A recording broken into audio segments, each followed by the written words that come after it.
Hello, আসসালামু আলাইকুম। আজকে আমি ভাবলাম তোমাদের সাথে ভুট্টার একটা নতুন রেসিপি শেয়ার করি। সবাইকে দেখি হোটেলে এটা চড়া দামে কিনে খাই। তো আমি ভাবলাম বাড়িতেই বানিয়ে ফেলি। তো যেই ভাবা সেই কাজ, দুটা ভুট্টা নিয়ে চলে আসলাম নিজের জমি থেকে। এরকম কচি কচি ভুট্টা দুটা ছিলে নিয়েছি। এর আগে বানিয়ে খেয়েছিলাম, আমাকে খুবই মজা লেগেছে, তাই তো আজকে তোমাদের সাথে শেয়ার করছি। আমি পিস পিস করে এগুলো কেটে নিয়েছি।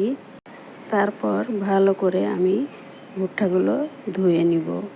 ভুট্টা ধুয়ে না হয়ে গেলে আমি প্রেসারে লবণ দিয়ে সিদ্ধ করতে বসিয়ে দিব।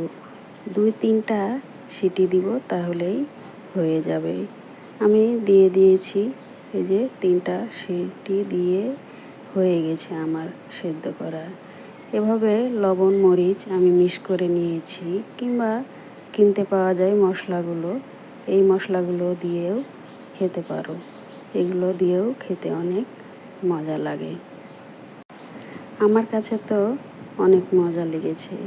তোমাদের কাছে কেমন লেগেছে অবশ্যই জানাবে। তো এভাবে আমি দিয়ে দিলাম, দিয়ে মাখিয়ে দিব।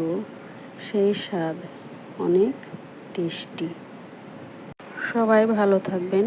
আল্লাহ হাফেজ।